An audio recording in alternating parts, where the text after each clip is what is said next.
What we actually being interesting to do is allow our system to run special analytics queries on this node alone. Queries that do not serve any operational workload, therefore never going to be run on the primary node. We can do this by creating such an index on a particular secondary. For that, what we will do is just shut down our server. Once the server is down, we'll bring it up as a standalone. To do that, I need to reflect the exact same DB path. The port could potentially be different, but let's keep some consistency here.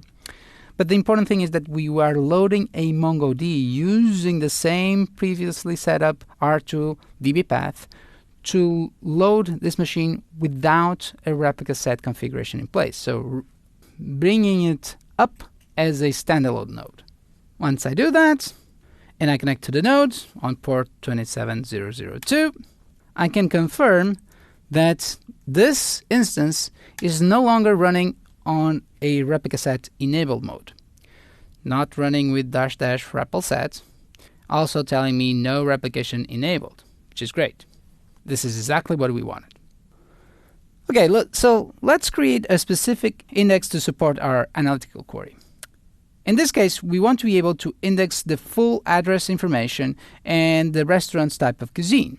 So for that, we're going to be creating an index on cuisine and all members of our address subdocuments: street, city, state, and zip code.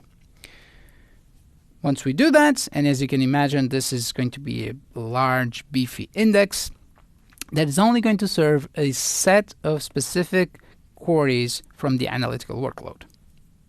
If we then run our query that looks, for example, for cuisine that starts with Medi, for Mediterranean, and in a given address zip code range, which all zip codes start with the digit 6, if we explain this query, we will see that our recently created index is in fact supporting our query and therefore being used to optimize such types of queries like this one, where we are using a regex for the zip code and another regex for cuisine.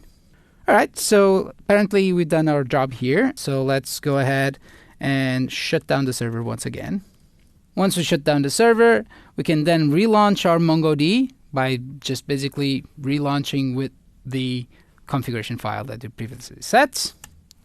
Once we have that up and running, we can then connect again to our replica set by passing along the SID list and the replica set name. Once connected to the primary, let's use our designated database, which is M201.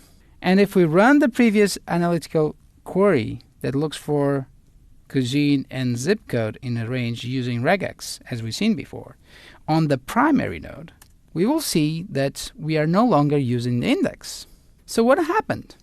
Did our index just run away and scared?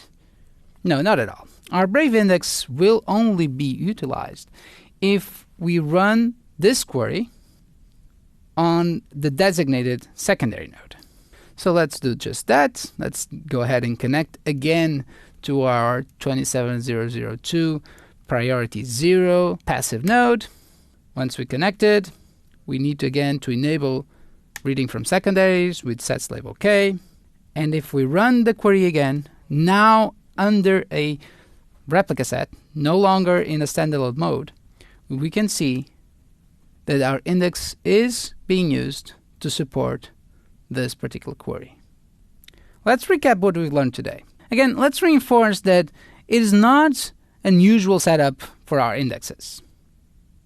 The main purpose of our replica set is to enable high availability. Therefore, all nodes should be configured homogeneously. It is a very useful setup for attending analytical, reporting, and text-based search kind of workloads on secondary nodes alone. You should prevent your secondaries that hold those indexes to ever become primaries. If they do, given the nature of these indexes, the expected performance of your system, especially in what write workload is concerned, will be considerably impacted. So be careful about that. But then again, great for analyticals, not very usual, but awesome. And that's what we learned today on replica set nodes with different indexes.